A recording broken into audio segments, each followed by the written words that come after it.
Hello friends, आज का जो हम लोग का नेक्स्ट लेक्चर है वो about the collision theory. Collision theory के बारे में हम लोग पढ़ेंगे और ये कोलिजन थियरी के बाद थोड़ा सा हम लोग इफेक्ट ऑफ कैटलिस्ट के बारे में पढ़ेंगे। उसके बाद एक चैप्टर आपका लगभग जो है वो कंप्लीट हो जाएगा। तो आइए देखते हैं कोलिजन थियरी के बारे में।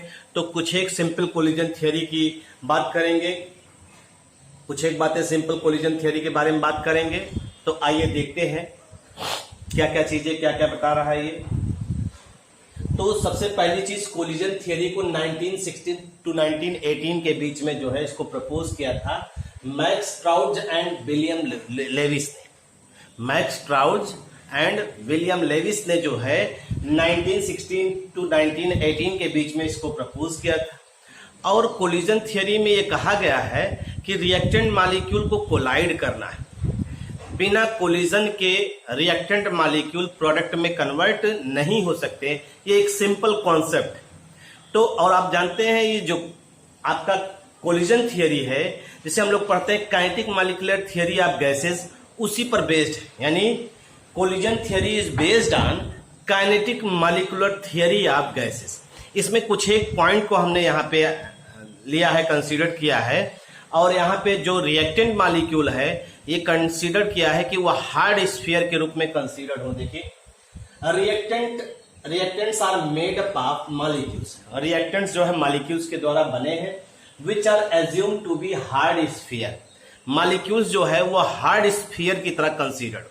ठीक, वैसे भी हम लोगों ने सॉलिड स्टेट में पढ़ा है, रिएक्टेंट मॉलिक्यूल को स्फीयर के रूप में दिखा करके हम उनके अंदर जो है पैकिंग दिखाते हैं, किस तरह की पैकिंग उसमें पाई जाती है, कैसे रिएक्टेंट मॉलिक्यूल अरेंज होते हैं, इसको हमने आपको बताया।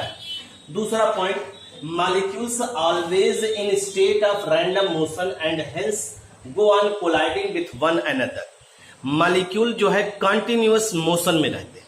मॉलिक्यूल्स जो होते हैं किसी भी रिएक्टेंट मॉलिक्यूल के, वो रिएक्टेंट के वो हमेशा रैंडम मोशन शो करते हैं। रैंडम मोशन का मतलब ही जान रहे हैं, अनियमित गति। जैसे गैस के पार्टिकल है, गैस के पार्टिकल होते हैं अनियमित गति करते रहते हैं, रैंडम मोशन शो करते रहते हैं। ठीक, और आपने कहा hence go on colliding with one another. जब वो रैंडम मोशन शो करेंगे तो आसपास के सराउंडिंग जितने भी रिएक्टेंट होंगे उनके साथ वो कोलाइड करेंगे। और कोलिजन जो है कोलाइडिंग नंबर ऑफ इंटरमॉलिक्यूलर, आपने कहा कोलाइडिंग विथ वन अनदर। अब इसमें देखिए, जब ये कोलाइड कर रहे हैं तो पर सेकंड पर यूनिट वॉल्यूम में जो कोलिजन होती है उसे हम लोग कोलिजन फ्रीक्वेंसी कहते हैं। Collision frequency is the number of intermolecular collisions taking place पर यूनिट वॉल्यूम पर सेकंड एट ए गिवन टेम्परेचर। मतलब पर सेकंड पर यूनिट वॉल्यूम में किसी पर्टिकुलर टेम्परेचर पे कितने नंबर ऑफ रिएक्टिंग मॉलिक्यूल्स उस यूनिट वॉल्यूम में कोलाइड कर रहे हैं, वो उसकी कोलिजन फ्रीक्वेंसी कहलाती है। यानी जिसे पर यूनिट वॉल्यूम है और किसी पर्टिकुलर टेम्परेचर पे इस पर यूनिट वॉल्यूम में पर सेकंड कितने नंबर ऑफ रिएक्टिंग मॉलिक्यूल्स एक दूसरे से कोलिजन कर रहे हैं। जैसे ये रिएक्टेंट मॉलिक्यूल इससे कोलिजन कर रहा है, ये आपस में कोलिजन कर रहा है, तो ये इसका जो है क्या होगा, कोलिजन फ्रीक्वेंसी। यानी हमने क्या लिखा है यहाँ पे, collision frequency is the number of intermolecular collision taking place पर यूनिट वॉल्यूम पर सेकंड एट ए गिवन टेम्परेचर। ठीक, और यहाँ पे क्या कहा गया है कि आपने कहा chemical reaction taking place due to intermolecular collision of reactant. जब भी इंटरमॉलिक्यूलर कोलिजन रिएक्टेंट मॉलिक्यूल के बीच में होगा तो ही केमिकल रिएक्शन प्रोसीड करेगा। ठीक, और कहा गया कि अगर हम गैसियस सिस्टम की बात करते हैं, तो जो कोलिजन फ्रीक्वेंसी है ये बहुत ज्यादा होती है। और देखिए 10 पावर 26 टू 10 पावर 30 कोलिजन पर सेकेंड। इसका मतलब समझ लीजिए, इतने ढेर सारे कोलिजन हो रहे हैं, तो इसका मतलब प्रोडक्ट बनने की पॉसिबिलिटी भी बहुत ज्यादा होगी। लेकिन हम लोगों ने एक्सपेरिमेंटली ऑब्जर्व किया है कि कुछ केमिकल रिएक्शन का रेट बहुत हाई होता है, और कुछ केमिकल रिएक्शन गैसियस फेज की बात कर रहे हैं लो होता है। अगर कोलिजन इतना ढेर सारा हो रहा है तो हमेशा प्रोडक्ट ज्यादा बनना चाहिए, और प्रोडक्ट ज्यादा बनना चाहिए तो उसका रेट हाई होना चाहिए। रेट लो होना ये इंडिकेट करता है कि सारे के सारे कोलिजन जो है वो प्रोडक्ट में ही कन्वर्ट नहीं होते। यही नेक्स्ट पॉइंट आपका है कि all intermolecular collisions do not bring about the reaction. ठीक है, मतलब सारे कोलिजन, इतने कोलिजन हो रहे हैं तो सभी रिएक्शन को प्रोसीड नहीं कर रहे हैं। Only collisions which bring about chemical reaction, जो ऐसे कोलिजन जो ब्रिंग करते हैं, मतलब रिएक्शन को प्रोसीड करते हैं, रिएक्शन को कंप्लीट करते हैं, ऐसे कोलिजन को हम लोग इफेक्टिव कोलिजन यहाँ पे कहेंगे। इसका मतलब हम लोग कोलिजन दो तरह का ऑब्जर्व किए, एक इफेक्टिव कोलिजन और एक इनइफेक्टिव कोलिजन। ठीक, आइए देखते हैं इफेक्टिव और इनइफेक्टिव के बारे में।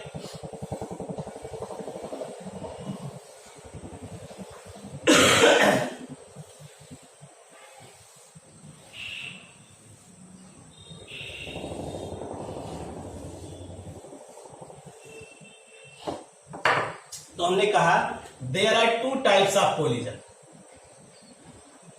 To types of collision. एक को आपने बोला effective collision,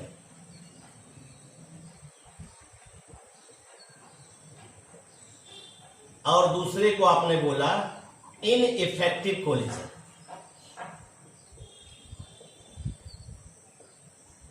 effective collision, effective collision होता क्या है? अगर reactant molecule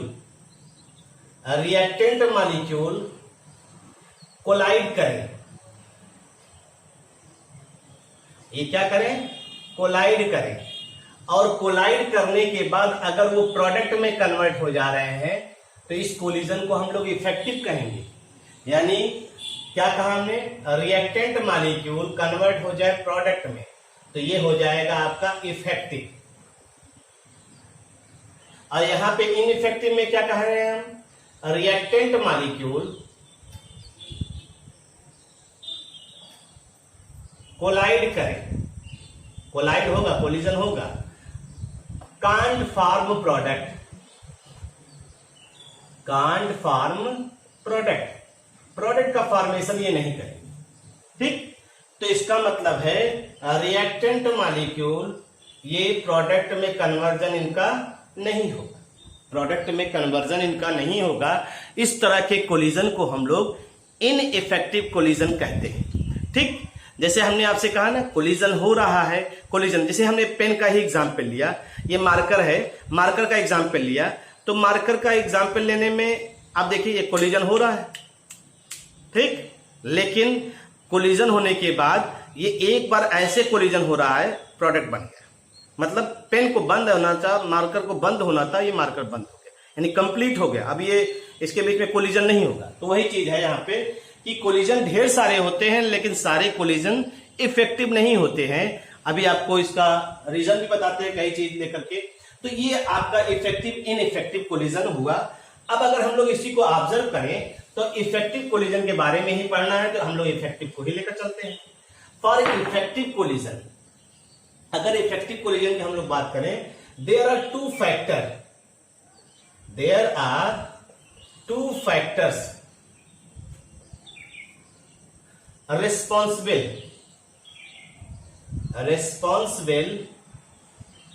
for effective collision. There are two factors responsible for effective collision. That is, एक तो आपका होता है ओरिएंटेशन बैरियर,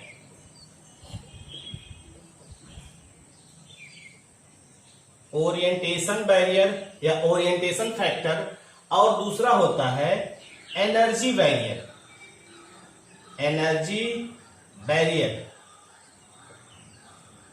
ओरिएंटेशन फैक्टर या ओरिएंटेशन बैरियर और एनर्जी बैरियर, ये दो मेन कारण हैं जो ये डिसाइड करते हैं कि कोलिजन इफेक्टिव है कि इनइफेक्टिव है। आइए अब ऑब्जर्व करते हैं। पहला ओरिएंटेशन बैरियर की अगर हम लोग बात करें तो ओरिएंटेशन बैरियर में हमने आपसे कहा कि रिएक्टेंट मॉलिक्यूल को हेड ऑन कोलिजन करना चाहिए, जिनके बीच में बॉन्ड बने उनके साथ कोलिजन करना चाहिए, यानी कोलिजन हेड ऑन होना चाहिए, हेड ऑन कोलिजन। और रिएक्टेंट मॉलिक्यूल के लिए कंडीशन है कि रिएक्टेंट मॉलिक्यूल अगर प्रॉपरली ओरिएंटेड होंगे, प्रॉपरली ओरिएंटेड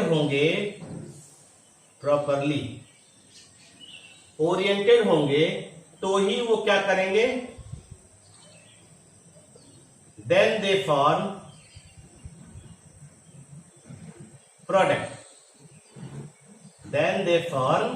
प्रोडक्ट, अगर वो प्रॉपरली ओरिएंटेड है तभी वो प्रोडक्ट का फॉर्मेशन यहां पे कर रहे हैं। अगर इसी चीज को हम लोग ध्यान दें, एक एग्जाम्पल के तौर पे देखते हैं।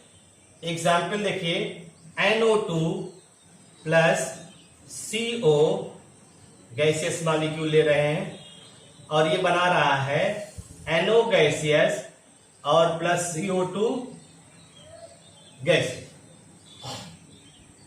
NO गैसियस और प्लस CO2 गैसियस। अगर हम लोग इसी को ध्यान दें तो अब यहां पे ये पता चल रहा है इसका जो O रिलीज हो रहा है इसके कौन से एटम से जुड़ रहा है, CO के, C से, क्योंकि यहां पे देखिए जो CO2 का कंडीशन है वो ऐसे है, तो जो ऑक्सीजन आ रहा है वो किससे जुड़ रहा है, कार्बन से। तो हमने यहां पे कुछ ओरिएंटेशन बनाया, देखिए NO ये हो गया प्लस OC, एक अरेंजमेंट ये हुआ, एक अरेंजमेंट हमने यहां पे दिखा दिया NO प्लस CO दिखा दिया, एक अरेंजमेंट ये, यानी एक कोलिजन ऐसे होगा, एक कोलिजन ऐसे होगा। ठीक है भाई, दूसरा कोलिजन देखिए, एक अब ऐसे करते हैं NO प्लस OC NO और प्लस C और O, ये 4 कोलिजन हमने बताया। 4 तरह के कोलिजन हमने आपको दिखाए। अब इन चारों कोलिजन में आप खुद ऑब्जर्व करिए कि आपको लगेगा कि कहां पे प्रोडक्ट बनने की संभावना है, कहां पे प्रोडक्ट आपका बन रहा है, वो देखने पे आपको लगेगा। कैसे देखिए, जैसे कहा आपने प्रॉपरली ओरिएंटेड, यानी जब CO का C और NO2 के O के कांटेक्ट में आएगा तो कोलिजन इफेक्टिव होगा। अगर इसी चीज को आप ऑब्जर्व करिए तो देखिए यहां कोलिजन किसके किसके बीच में होगा, O और O के बीच में। यहां कोलिजन हो रहा O और C के बीच में, यहां कोलिजन हो रहा है N और O के बीच में, यहां कोलिजन हो रहा है N और C के बीच में, N और C के बीच में। तो आपने कहा जो इसका O है जब C के कांटेक्ट में आया है तभी वो बॉन्ड बना है, तो इसका मतलब है इफेक्टिव कोलिजन यहां पे हुआ और यहां प्रोडक्ट बन गया आपका ON प्लस OCO। ठीक है भाई, ये चीज हो गया। अगर हम लोग इसी को ऑब्जर्व करें, यहां पे इनइफेक्टिव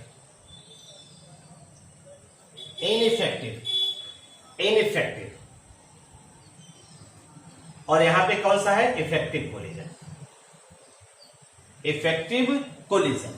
यहां इनइफेक्टिव, यहां इनइफेक्टिव, यहां इनइफेक्टिव, यहां पे इफेक्टिव कोलिजन हो रहा है। इसका मतलब है 25%, 4 कोलिजन हमने दिखाया ना, 25% में प्रोडक्ट बन रहा, बाकी 75% में प्रोडक्ट नहीं बन रहा है। अगर ये पॉसिबिलिटी हमने एज्यूम किया तो इस तरह से हम लोग कह सकते हैं कि रिएक्टेंट मॉलिक्यूल को प्रॉपरली ओरिएंटेड होना चाहिए, तभी वो प्रोडक्ट का फॉर्मेशन करेगा। और वो कोलिजन कैसा होना चाहिए, हेड ऑन कोलिजन। जिनके बीच में बॉन्डिंग की पॉसिबिलिटी है उनके बीच में दिखना चाहिए, वो इंटरैक्ट करने चाहिए।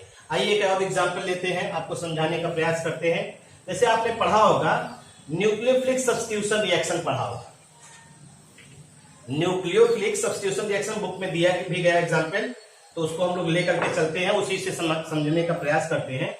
अगर आपने पढ़ा होगा कि हम लोग अनदर एग्जांपल, आपने सुना होगा ब्रोमोमीथेन की रिएक्शन आपने कराया है, किससे, रिएक्ट विथ OH- आयन। ये न्यूक्लियोफाइल है, ऑर्गेनिक में इस रिएक्शन को पढ़ेंगे आप, न्यूक्लियोफाइल है। अगर आप इसको दिखाएंगे तो देखिए देखने में तो आपको रिएक्शन देखिए कितना आसान लग रहा है, CH3 Br OH minus ion, और ये रिएक्शन कर लिया CH3 OH और प्लस Br माइनस। ये लीविंग ग्रुप होता है, गुड लीविंग ग्रुप माना जाता है इसे। लीविंग ग्रुप का मतलब हो गया जो छोड़ करके आराम से आपने कहा और वो आपकी बात माना।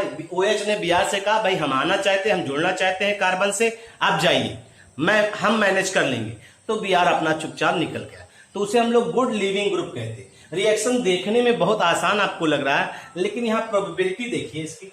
जैसे यहाँ ओरिएंटेशन फैक्टर काम करेगा, CH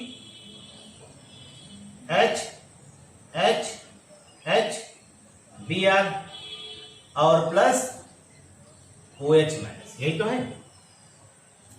तो यहां पे हम दो तरह से आपको दिखाएंगे, ओरिएंटेशन बैरियर में दो चीजें दिखाएंगे, ठीक है भाई, दो चीजें दिखाएंगे। OH माइनस आयन कहता है भाई कार्बन से, जैसे दिखने में लग रहा था कि अरे OH ने Br से कहा होगा, Br निकल गया यहां से। OH ने कहा भाई हम C से जुड़ना चाहते हैं, आप हटिए वहां से। कैसे? क्योंकि C और Br का बॉन्ड क्या होगा, स्लाइटली, इस पे निगेटिव, इस पे स्लाइटली पॉजिटिव, ठीक है। तो जैसे ही ये चाहता है, Br से कहा कि Br आप हटिए और हम जो है इधर से अटैक करना चाहते, इधर से जुड़ना चाहते हैं, तो Br का जो इन्फ्लुएंस है, ऐसे Br का इन्फ्लुएंस देखिए, Br का इन्फ्लुएंस है, ये कैसा है, निगेटिव एटमॉस्फेयर, निगेटिव एटमॉस्फेयर। अब ये OH माइनस आयन इस पे अटैक करना चाहता है, तो यहां पे क्या होगा, steric hindrance, steric hindrance. Br कहता है OH माइनस को कि जब तक हम यहां हैं, यहां सोचना भी मत, आने के बारे में सोचना भी मत, क्योंकि हम भी तुम्हारी तरह पावरफुल हैं, क्योंकि वो भी न्यूक्लियोफाइल है, हम भी तुम्हारी तरह पावरफुल हैं, हम सिर्फ कहने पे थोड़ा मान जाएंगे। जब ये इस कार्बन से तुम जुड़ जाओगे तब हम अपने आप चले जाएंगे, लेकिन कार्बन से अपने आप तुम जुड़ो चाहे जैसे भी। तो ये फ्रंट अटैक है, इसे कौन सा अटैक कह रहे हैं, ये फ्रंट अटैक है, फ्रंट अटैक, यानी यहां से ये आगे की तरफ मूवमेंट नहीं कर पा रहा, यानी फ्रंट अटैक पे नो प्रोडक्ट। फ्रंट अटैक अगर होगा तो यहां पे नो प्रोडक्ट का फॉर्मेशन हो रहा है, यानी ओरिएंटेशन अगर ऐसे होगा तो प्रोडक्ट नहीं बनेगा। अब देखिए, अगर यही OH माइनस आयन अब क्या करे, जब ये आगे से नहीं आने दे रहा है तो इधर से भी आएगा, ठीक, और ये आ रहा है यहां से, तो आपके दिमाग में होगा कि अगर यहां Br है तो H भी तो है, ये छोटे हैं, वो रिपल्सन शो नहीं करते, C और H के बीच का बॉन्ड जो है पोलर नहीं होता है, तो ये OH माइनस आयन ये क्या कर रहा है, बैक अटैक कर रहा है, यानी बैक अटैक कर रहा है, और जैसे ही बैक अटैक करेगा ये आपका प्रोडक्ट का फॉर्मेशन शुरू हो जाएगा। अब देखिए यहां पे OH माइनस आयन आया, ये C से जुड़ा, H यहां चला गया, H यहां चला आया, H यहां, और जैसे ही OH जुड़ गया C से, अब Br को लगा कि अब हमको जाना है, तो धीरे धीरे वो अपना बॉन्ड तोड़ना शुरू कर देगा, धीरे धीरे वो अपना बॉन्ड तोड़ना शुरू कर देगा। और अब देखिए कार्बन की वैलेंसी 4 से कितनी हो गई, 5, ये स्लाइटली निगेटिव लेकर के आया, ये भी स्लाइटली निगेटिव लेकर के जाएगा, और इसे हम लोग कहते हैं ट्रांजिशन स्टेट।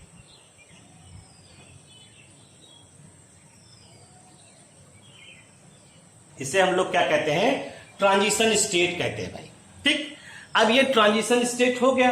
अब जैसे ही आपका, ध्यान दीजिएगा, ट्रांजिशन स्टेट की बात कर रहे हैं, जैसे ही ट्रांजिशन स्टेट से बॉन्ड का होगा क्या, अब ये डॉटेड लाइन रिप्रेजेंट कर रहा है, ये डॉटेड लाइन है, ये डॉटेड लाइन, ये बॉन्ड को टूटते हुए दिखा रहा है और ये बॉन्ड को बनते हुए। अब जो देखिए ये ब्रेक हो रहा है और ये फॉर्म हो रहा है, ये ब्रेक हो रहा है और ये फॉर्म हो रहा है।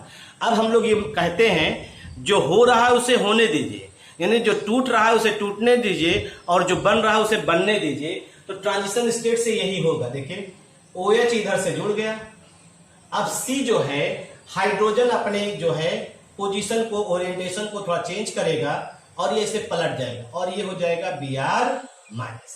अब आप देखिए Br इस साइड में था, राइट हैंड साइड में, ठीक है, राइट हैंड साइड में है Br। अगर राइट हैंड साइड में है तो OH देखिए किधर चला गया, बैक हैंड साइड, मतलब सॉरी लेफ्ट हैंड साइड में हमारे।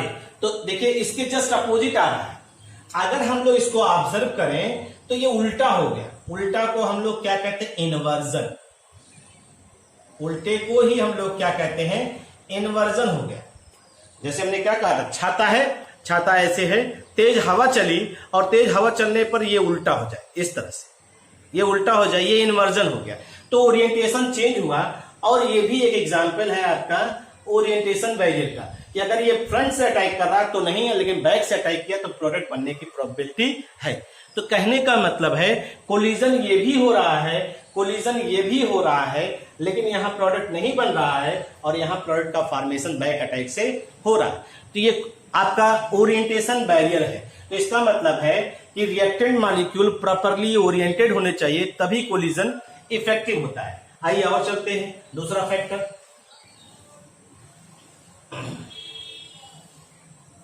दूसरे फैक्टर की अगर हम लोग बात करें, एनर्जी बैरियर।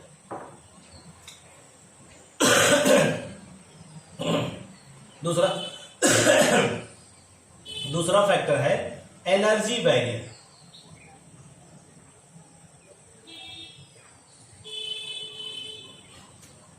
एनर्जी बैरियर की अगर हम लोग बात करते हैं तो एनर्जी बैरियर में हमने आपसे बताया हर केमिकल रिएक्शन के लिए, ध्यान दीजिएगा, progress of reaction, progress of reaction, और ये आपका हो गया एनर्जी। हर केमिकल रिएक्शन के लिए एक एनर्जी बैरियर होता है, ध्यान दीजिएगा, हर केमिकल रिएक्शन के लिए। तो इसे हम लोग एनर्जी ऑफ रिएक्टेंट कह रहे हैं और इसे हम लोग एनर्जी ऑफ प्रोडक्ट कह रहे हैं। ये प्रोडक्ट हो गया और ये आपका रिएक्टेंट हो गया, ठीक। और इसको ऐसे बढ़ा दे रहे हैं, इसे धीरे डॉटेड कर दे रहे हैं, इसको भी ऐसे डॉटेड कर दे रहे हैं, और ये हो गया delta A, enthalpy of reaction, या डेल्टा ई या डेल्टा एच, चाहे जो लिखते हैं आप, कोई दिक्कत नहीं, ठीक है भाई। अगर आप इसी को ध्यान दीजिए तो यहां पे कहा गया कि जैसे ये रिएक्टेंट मॉलिक्यूल है, ये इनकी कुछ ना कुछ अपनी एनर्जी होगी, और ये एनर्जी बैरियर आपका हो गया, ये एनर्जी बैरियर, एनर्जी बैरियर। और आपको मालूम है ये रिएक्टेंट मॉलिक्यूल की काइनेटिक एनर्जी है, ये प्रोडक्ट की काइनेटिक एनर्जी है, और आपको मालूम है इनके और इनके बीच का एनर्जी बैरियर है, और इसे आप क्या कहते हैं, एनर्जी ऑफ एक्टिवेशन, इसे एनर्जी ऑफ एक्टिवेशन कहते हैं। और हमने कल बताया था प्रीवियस वीडियो में, तो यहां से यहां तक की वैल्यू को हम लोग क्या कहते हैं, थ्रेशोल्ड एनर्जी, थ्रेशोल्ड एनर्जी। और अगर आप इसी को ध्यान देना चाहें तो ये एनर्जी ऑफ रिएक्शन हो गया, एनर्जी ऑफ रिएक्शन हो गया। मतलब रिएक्टेंट मॉलिक्यूल के पास कम से कम इतनी एनर्जी होगी जिससे कि वो रिएक्शन में पार्टिसिपेट कर रहे हैं। तो आप देखिए जिन भी रिएक्टेंट मॉलिक्यूल के पास इतना एनर्जी है वो किस में कन्वर्ट हो जाएंगे, प्रोडक्ट। अगर मान लीजिए रिएक्टेंट मॉलिक्यूल के पास इतनी एनर्जी सिर्फ है तो वो प्रोडक्ट में नहीं कन्वर्ट हो सकते, वो प्रोडक्ट में कन्वर्ट नहीं हो सकते। तो इसका मतलब है कि रिएक्टेंट मॉलिक्यूल के पास वह मिनिमम एनर्जी जो किसी भी रिएक्टेंट को प्रोडक्ट में कन्वर्ट, यानी प्रोडक्ट में कन्वर्ट होने के लिए जरूरी है, उस मिनिमम एनर्जी को हम लोग क्या कहते हैं, थ्रेशोल्ड एनर्जी, यानी that minimum amount of energy, minimum amount of energy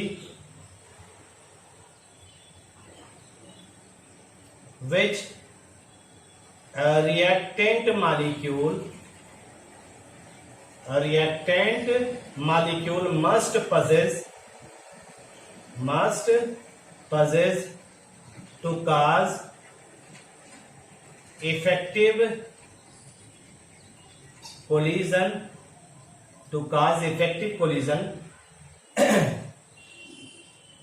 called threshold energy.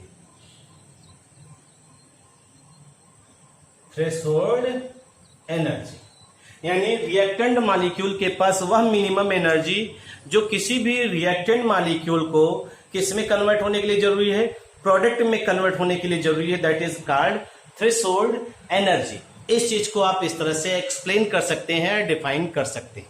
ठीक है भाई, तो ये दो फैक्टर हैं जो क्या कहते हैं, रिएक्टेंट मॉलिक्यूल के पास होने चाहिए जिससे कि वो प्रोडक्ट में कन्वर्ट हो जाए।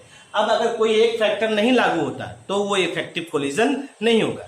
जैसे मान लीजिए किसी भी रिएक्टेंट मॉलिक्यूल की काइनेटिक एनर्जी या रिएक्टेंट मॉलिक्यूल के पास इतनी एनर्जी उसके थ्रेशोल्ड वैल्यू से ज्यादा है, थ्रेशोल्ड वैल्यू ज्यादा है, लेकिन वो प्रॉपरली ओरिएंटेड नहीं है तो भी रिएक्शन नहीं होगा।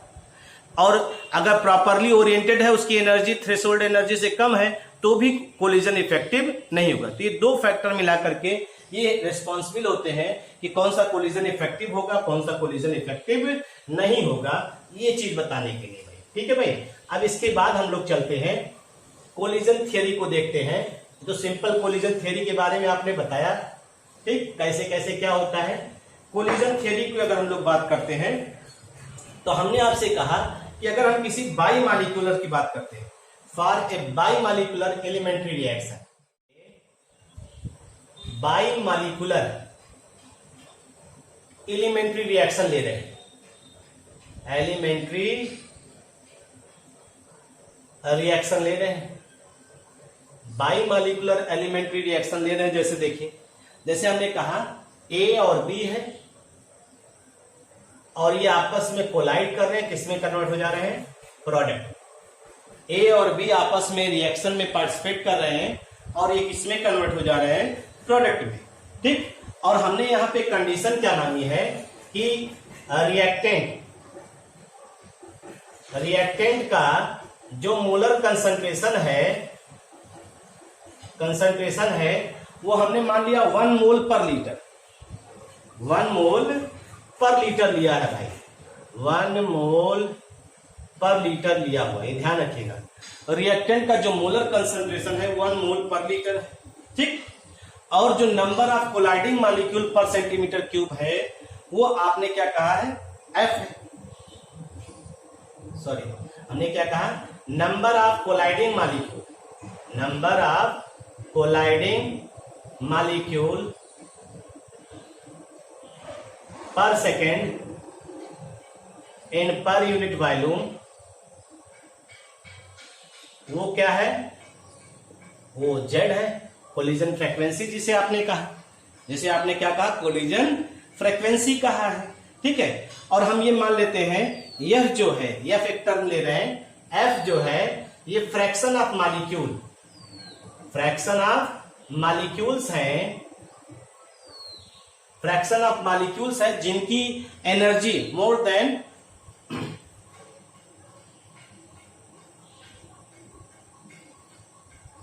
whose energy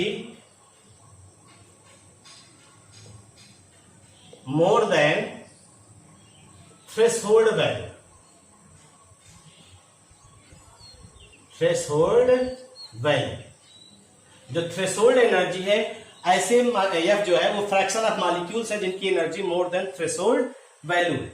तो अगर हम लोग बात करें तो जो रेट ऑफ रिएक्शन है, रेट जो है वो डिपेंड करेगा किस पे, रेट जो है डिपेंड कर रहा है ऐसे मॉलिक्यूल जिनकी एनर्जी थ्रेशोल्ड से ज्यादा है, यानी रेट बराबर हो जाएगा आपका क्या, एफ, और साथ ही साथ कितने कोलिजन हो रहे हैं पर second in per unit volume, यानी इनटू जेड। यानी आप इसको लिख सकते हैं के बराबर F into Z, fraction of molecule जिनकी क्या है, energy more than threshold value है, तो ये तो इफेक्टिव कोलिजन काज करेंगे। और पर यूनिट वैल्यू पे जो कोलिजन हो रहा है वो क्या है, जेड से डिनोट कर रहे हैं। इस तरह से हम लोग नॉर्मली ऑब्जर्व कर सकते हैं। ये आप चाहे तो कोलिजन किसके बीच में हो रहा है, ए और बी के बीच में, तो आप चाहे यहाँ ए और बी लिख सकते हैं, कोई दिक्कत नहीं है। इसे हम लोग इक्वेशन नंबर फर्स्ट कहते हैं। और हम लोग ने कहा था ना ये चीज को कि ये काइनेटिक मॉलिक्यूलर थियरी आप गैस पे बेस्ड है, तो काइनेटिक मॉलिक्यूलर थियरी आप गैस को अगर हम लोग बेस माने तो Maxwell's law of molecular velocity के को कॉन्सेप्ट को अप्लाई भी यहां पे करेंगे। तो according to Maxwell's law, according to Maxwell's law, according to Maxwell's law, अगर Maxwell's law distribution of molecular velocity ले, डिस्ट्रीब्यूशन ऑफ मॉलिक्यूलर वेलोसिटी को हम लोग ऑब्जर्व करें, वेलोसिटी को ऑब्जर्व करें, तो हम ऐसे मॉलिक्यूल ले सकते हैं the number of molecules, the number of molecules यानी एन डैश, ऐसे मॉलिक्यूल को हम लोग कंसीडर करेंगे possessing energy of activation, possessing energy of activation more than, energy of activation more than, या possessing energy of activation is given by N dash equal to हो जाएगा N. अभी आपने पढ़ा था फार्मूला कि फ्रैक्शन ऑफ ऐसे मॉलिक्यूल का जिनका एनर्जी ऑफ एक्टिवेशन मतलब जिनकी एनर्जी ज्यादा होती है एक्टिवेशन एनर्जी से, उसको पढ़ा था EA/RT, यही तो पढ़ा था कहां पे, आर्हेनियस इक्वेशन में। तो ये हो जाएगा N number of gas molecule हो गया EA/RT, और यहां पे जो एन है, N total number of molecules है, total number of gas molecules. N जो है ये total number of gas molecules in per centimetre cube, in per centimetre cube at temperature T, at temperature T N है।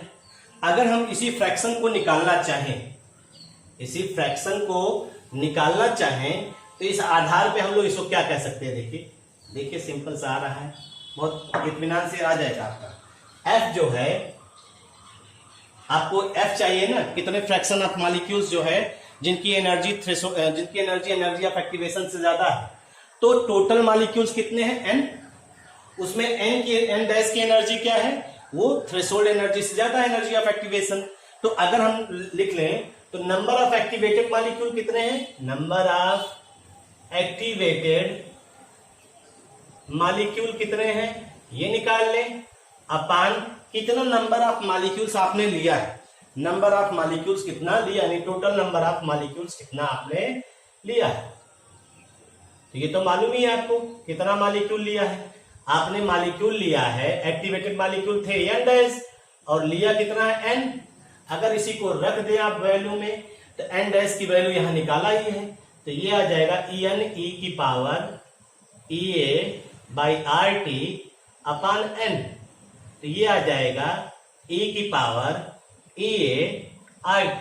अभी यही तो हमने कहा कि फ्रैक्शन ऑफ मॉलिक्यूल्स जिनकी एनर्जी थ्रेशोल्ड एनर्जी से ज्यादा है, यही इफेक्टिव कोलिजन काज करेंगे। अब इस F की वैल्यू को उठा के हम रख दें कहां पे, इस इक्वेशन में, इक्वेशन फर्स्ट में। तो लिखिए put the value of F in equation first. तो ये फर्स्ट इक्वेशन है, तो यहां रखेंगे तो रेट बराबर आ जाएगा, F की जगह अगर रख दें ZAB ले लें, इसको अलग कर लें, और E की पावर माइनस EA/RT, ये आपका आ गया इक्वेशन।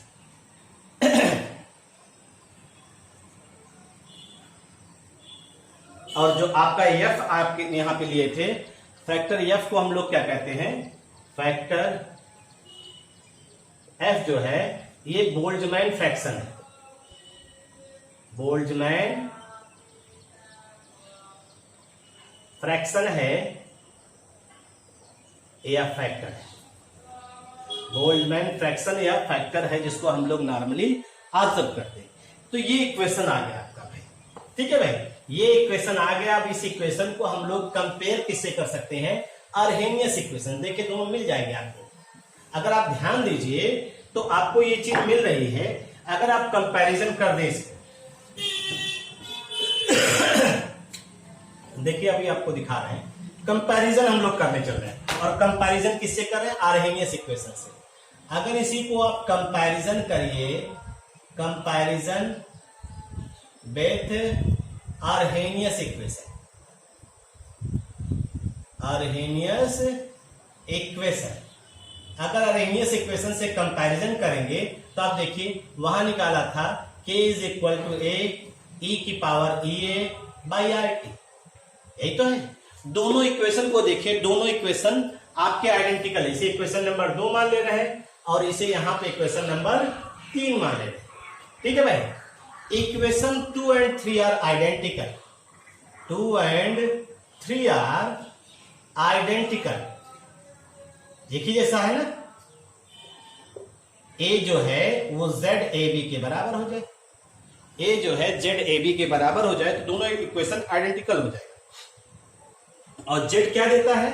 जेड देता है नंबर ऑफ कोलिजन, यानी आपको जेड क्या बता रहा है? Number of molecules colliding per centimetre cube, number of molecules colliding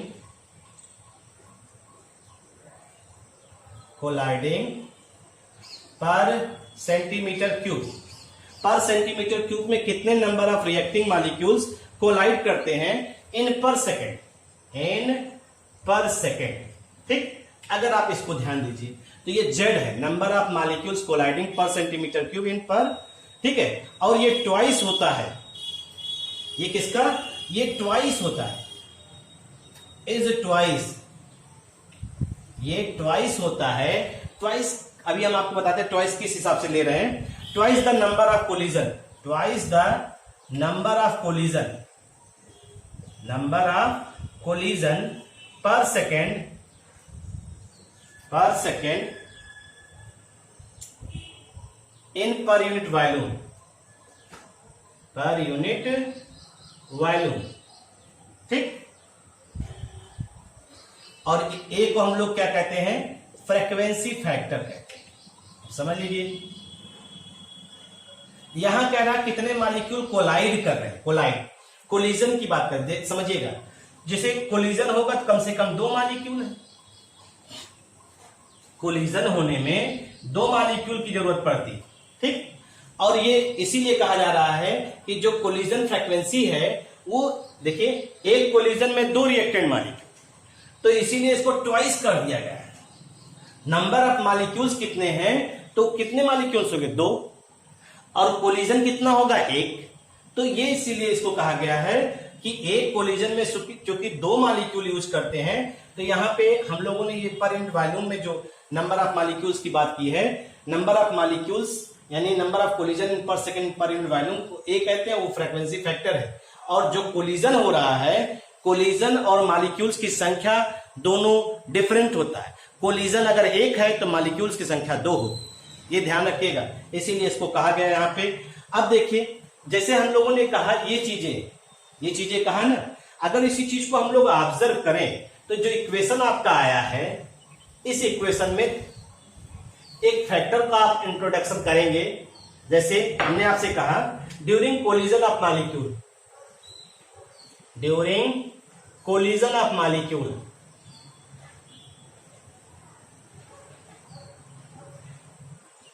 molecules, आपने कहा molecules must be properly oriented, molecules must be properly oriented, ये तो आपने कहा बार बार।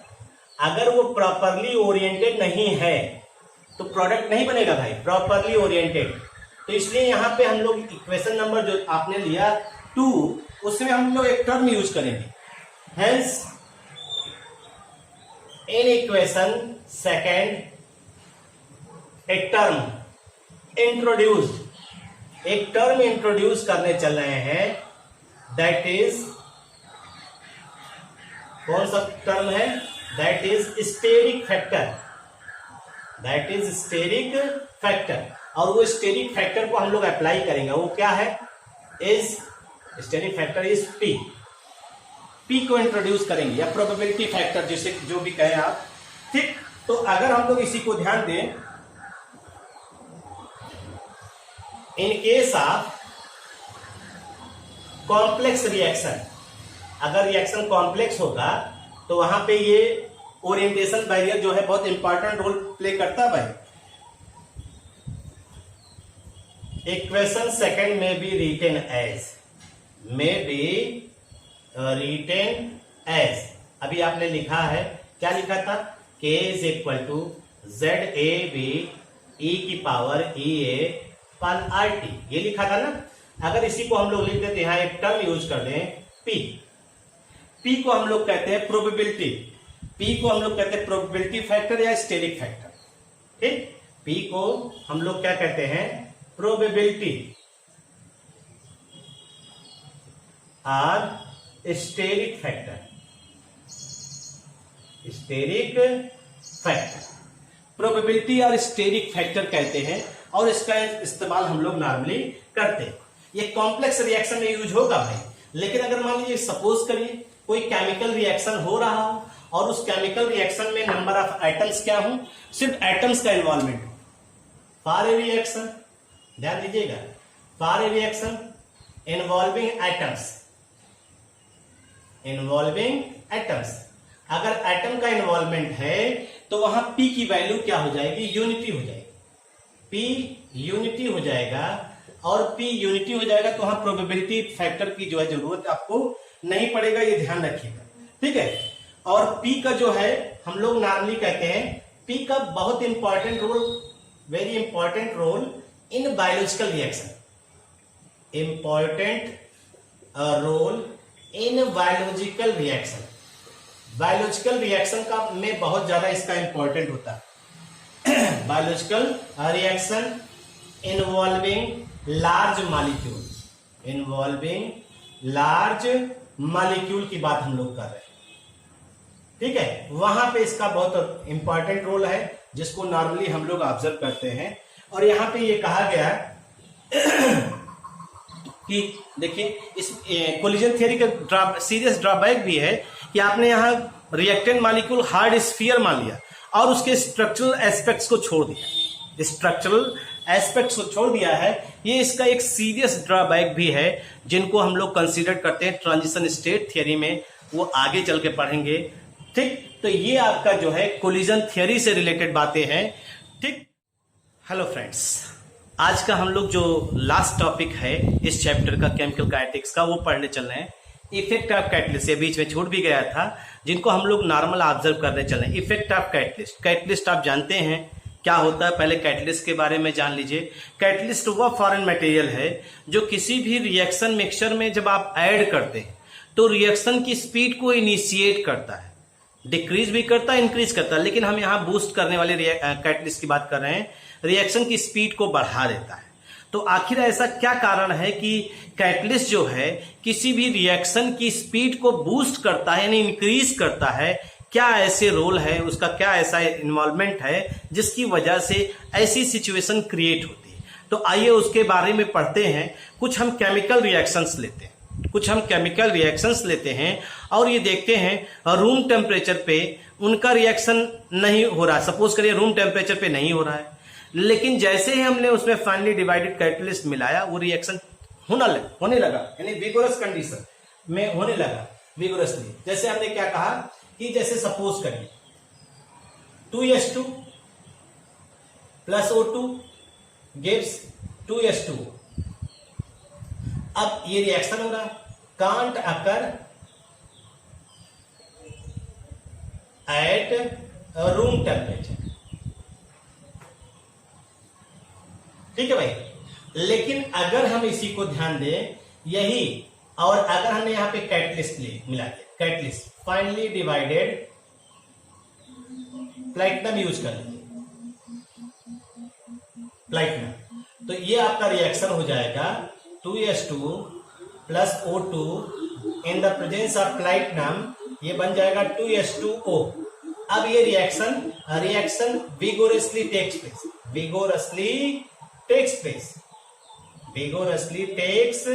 प्लेस, सीधे सीधे यही तो आपने कहा, यानी रिएक्शन हो रहा है, सिर्फ मिलाया आपने क्या, प्लैटिनम, और ये आपका क्या है, कैटलिस्ट।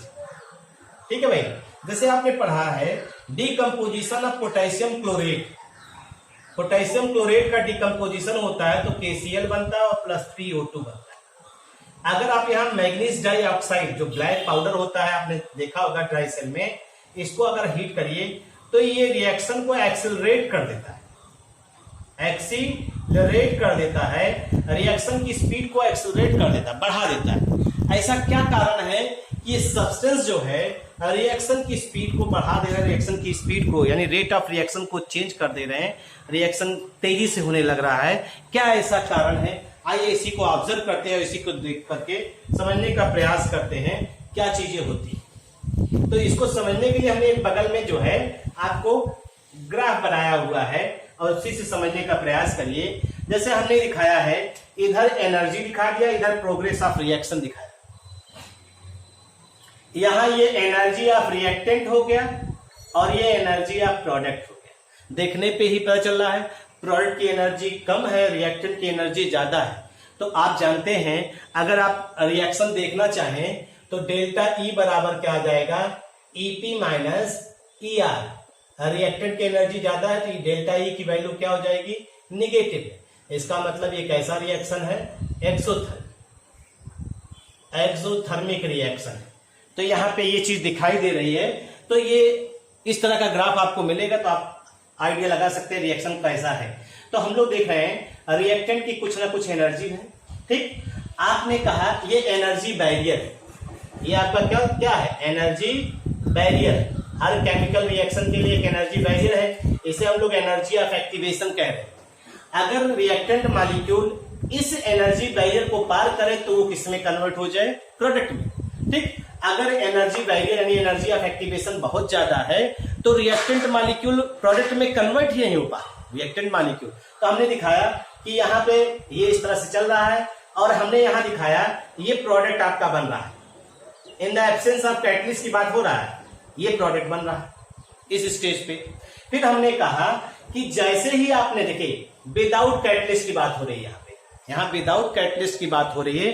फिर हमने आपसे कहा कि अगर उसी रिएक्शन मिक्सचर में आपने क्या किया, रिएक्शन मिक्सचर में कैटलिस्ट मिला दिया, कैटलिस्ट अगर मिला दिया तो कैटलिस्ट मिलाने पर हो क्या रहा है, वो एक अल्टरनेटिव पाथ को एक्वायर कर ले रहा है। कैटलिस्ट मिलाने पर रिएक्टेंट जो है वो एक अल्टरनेटिव पाथ को एक्वायर कर ले रहा है और alternative path with lower activation energy, alternative path with lower activation energy. अब आप देखिए यहां पे हमने दिखाया है ये एनर्जी बैरियर यहां और यहां में अंतर हो गया, ये एनर्जी बैरियर कम हो गया। अब ज्यादातर रिएक्टेंट मॉलिक्यूल इस एनर्जी बैरियर को पार कर रहे हैं और पार करने के बाद देखिए प्रोडक्ट कहां बन रहा है, ये दिखा रहे हैं, प्रोडक्ट आपको ये दिखा रहे हैं। अब आप जान लीजिए कैटलिस्ट की वजह से जो प्रोडक्ट बनने की डिफरेंस है वो इतना दिखाई दे रहा है, इतना जो है दिखाई दे रहा है। उसका कारण क्या है, तो हमने आपसे कहा कि जैसे आपने कहा कैटलिस्ट का काम क्या है, कैटलिस्ट ने प्रोवाइड किया, क्या प्रोवाइड किया, एक alternative path, provide a alternative path, alternative path with lower activation energy, lower activation energy. और लोअर एक्टिवेशन एनर्जी को जब इसने इस पाथ को सेलेक्ट किया, देयरफॉर मोस्ट ऑफ क्या, most of reactant molecule converted into the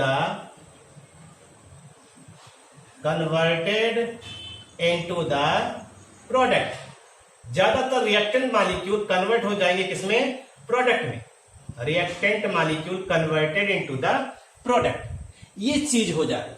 अब इसमें भी एक चीज जानते हैं कि जैसे हमने एक हाइपोथेटिकल रिएक्शन लिया, एक हाइपोथेटिकल रिएक्शन ले रहे हैं, अगर आप उसी को ध्यान दीजिए, जैसे A+B है, ये कन्वर्ट हो रहा है प्रोडक्ट में, ये हो रहा है बहुत स्लो स्पीड से हो रहा है। अब अगर हमने मान लिया इसी में अगर रिएक्शन में A+B और ये कैटलिस्ट ले लें तो प्रोडक्ट बन रहा है।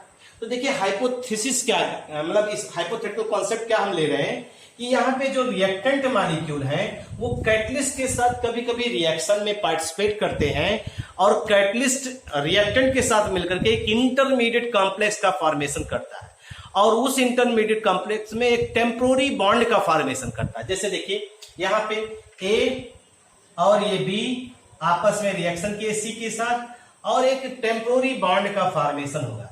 ये ए बी और ये सी, ये आपका सी के साथ बॉन्ड का फॉर्मेशन कर रहे हैं। एक प्रकार से जानिए ये एक्टिवेटेड कॉम्प्लेक्स हो, ये एक्टिवेटेड कॉम्प्लेक्स हो गया और इस एक्टिवेटेड कॉम्प्लेक्स की एनर्जी बहुत ज्यादा होती है, इस एक्टिवेटेड कॉम्प्लेक्स की एनर्जी। और उसके बाद जो है ये फिर किसमें कन्वर्ट हो जाएगा, प्रोडक्ट में, और प्रोडक्ट और साथ ही साथ कैटलिस्ट यहां से इवॉल्व हो जाएगा। कहने का हमारा मतलब है ए बी आपका प्रोडक्ट बन जाएगा और कैटलिस्ट यहां से इवॉल्व हो गया। तो ये भी सिचुएशन क्रिएट होती है कि रिएक्टेंट मॉलिक्यूल कैटलिस्ट के साथ एक इंटरमीडिएट कॉम्प्लेक्स का फॉर्मेशन करता है और इस इंटरमीडिएट कॉम्प्लेक्स में कैटलिस्ट टेम्पोररी बॉन्ड बनाता है रिएक्टेंट मॉलिक्यूल के साथ, जिससे उनका एनर्जी लेवल बहुत ज्यादा हो जाता है और ज्यादा एनर्जी होगी तो अनस्टेबल होंगे और अनस्टेबल होने के बाद वो किसमें फिर से कन्वर्ट हो जाते हैं, प्रोडक्ट में कन्वर्ट होते हैं और कैटलिस्ट इवॉल्व होता है। कैटलिस्ट रीजनरेट होगा इन द एंड ऑफ रिएक्शन। अगर एंड ऑफ रिएक्शन में कैटलिस्ट इवॉल्व नहीं होता है तो वो कैटलिस्ट का काम नहीं करेगा, फिर वो रिएक्टेंट की तरह कंसीडर्ड किया जाएगा। इस बात का बहुत मतलब दिमाग में बैठा लीजिए कि रिएक्टेंट और कैटलिस्ट में बेसिक डिफरेंस यही है। कैटलिस्ट भी रिएक्शन में पार्टिसिपेट कर सकता है लेकिन in the end of reaction catalyst को इवॉल्व होना पड़ेगा। अगर कैटलिस्ट इवॉल्व नहीं हो रहा है it means catalyst are considered as reactant. यहां ध्यान दीजिएगा इस चीज को। अब अगर आप इसी को ध्यान दीजिए तो हमने आपसे कहा, इस चीज को देखिए, इसी आधार पे अगर आप इसी इक्वेशन को ध्यान से देखिए, K is equal to Arrhenius equation e की power minus E A by I T. आपने कहा कैटलिस्ट की प्रेजेंस में, in the presence of catalyst, आपने कहा ई ए क्या हो गया, लो हो गया। अरे भाई ई ए लो नहीं हुआ, देखिए यहां पे देखिए एनर्जी ऑफ एक्टिवेशन पहले और एनर्जी ऑफ एक्टिवेशन कैटलिस्ट की प्रेजेंस में लो हो गया। जब एनर्जी ऑफ एक्टिवेशन लो हो जाएगा तो आपको मालूम है कि जो K की वैल्यू है, एनर्जी ऑफ एक्टिवेशन लो होने का मतलब है K की वैल्यू क्या होगी, बढ़ जाएगी। K की वैल्यू क्या होगी, इंक्रीज करेगी और K की वैल्यू अगर इंक्रीज कर रही है तो रेट की वैल्यू भी क्या होगी, इंक्रीज करेगी। ये सीधा सीधा एक फार्मूला है, सीधा सीधा इसी कॉन्सेप्ट से हम लोग समझ रहे हैं कि अगर एनर्जी ऑफ एक्टिवेशन रिएक्शन का लो हो जा रहा है कैटलिस्ट की वजह से तो ऑटोमेटिक है रिएक्शन का रेट जो है वो बढ़ जाएगा। और हमने इसमें आपको दिखाया है ये रिएक्टेंट मॉलिक्यूल यहां से यहां तक चल रहे हैं तो ये फॉरवर्ड रिएक्शन का एनर्जी ऑफ एक्टिवेशन, और यहां देखिए ये प्रोडक्ट है। अगर ये बैकवर्ड रिएक्शन हम लोग कंसीडर करते हैं तो ये एनर्जी ऑफ एक्टिवेशन किसका है, बैकवर्ड रिएक्शन यहां कंसीडर किया है हम लोगों ने। ये ध्यान रखिएगा इन चीजों को, ठीक। और आप जानते हैं कैटलिस्ट जो है वो कभी भी अल्टर नहीं करता है। कैटलिस्ट,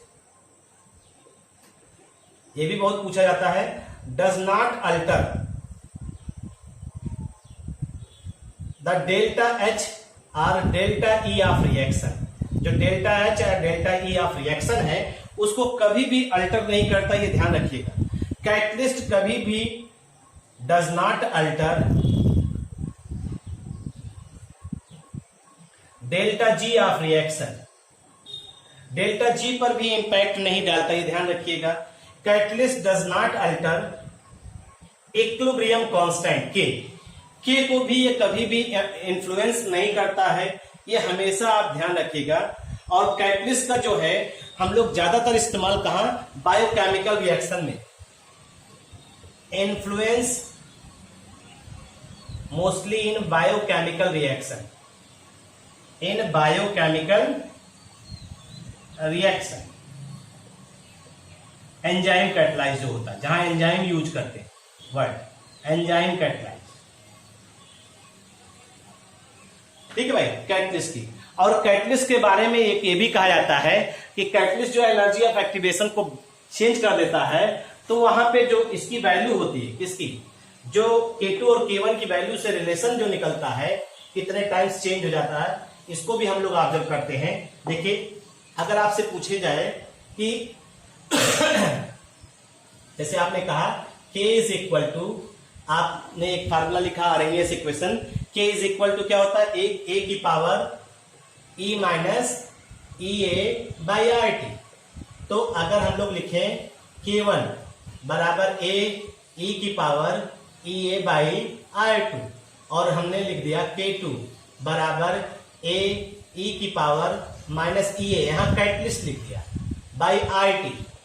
तो अगर हम लोग लिख दें log K2 बाई, ये फार्मूला एक न्यूमेरिकल आया, एक बार बोर्ड में भी आया इससे, log K2 बाई K1, अगर इस फार्मूले को लिखा जाए तो हम लोग यहाँ पे ये तो कैंसिल हो जाएगा, log लेने के बाद E भी हट जाएगा, तो बचेगा क्या, energy of activation minus energy of activation of catalyst upon 2.303 R2।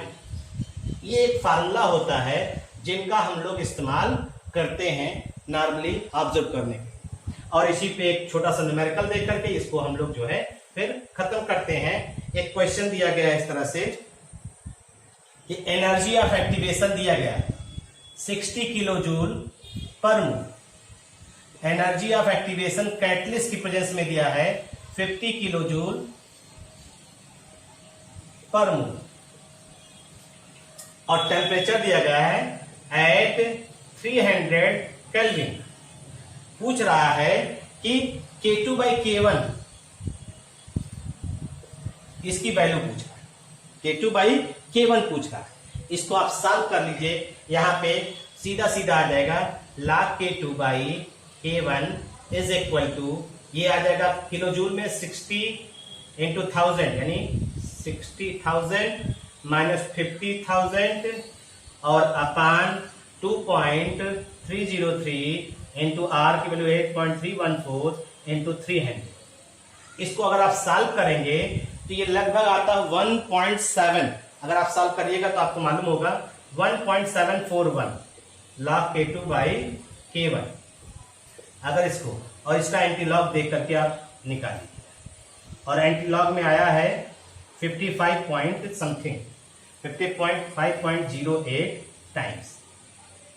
ठीक है भाई, इसको आप नॉर्मली ऑब्जर्व कर सकते हैं 55 पॉइंट, ये आप सिंप्लीफाई तरीके से इसको कर सकते हैं, यानी log K2 बाई K1 की वैल्यू कितनी आ जाएगी, K2 बाई K1 की वैल्यू आ रही है log K2 by K1 is equal to, कितना वैल्यू आ रही है, देखिए हमने बताया ना, ये वैल्यू आ रही है 1.741। अगर आप इसी का एंटी लॉग देख लें तो एंटी लॉग देखने पे आ रहा है 55.08 टाइम्स, यानी K2 और K1 की वैल्यू ये आ रही है। इसको आप सॉल्व कर लीजिएगा, और सॉल्व करने के बाद ये चैप्टर आपका खत्म हुआ। इतनी बातों को आप डील कर लीजिए, इतनी बातों को आप पढ़ डालिए, बाकी आप अच्छे से पढ़ाई लिखाई करिए जिससे आपकी तैयारी अच्छे से हो। Thank you.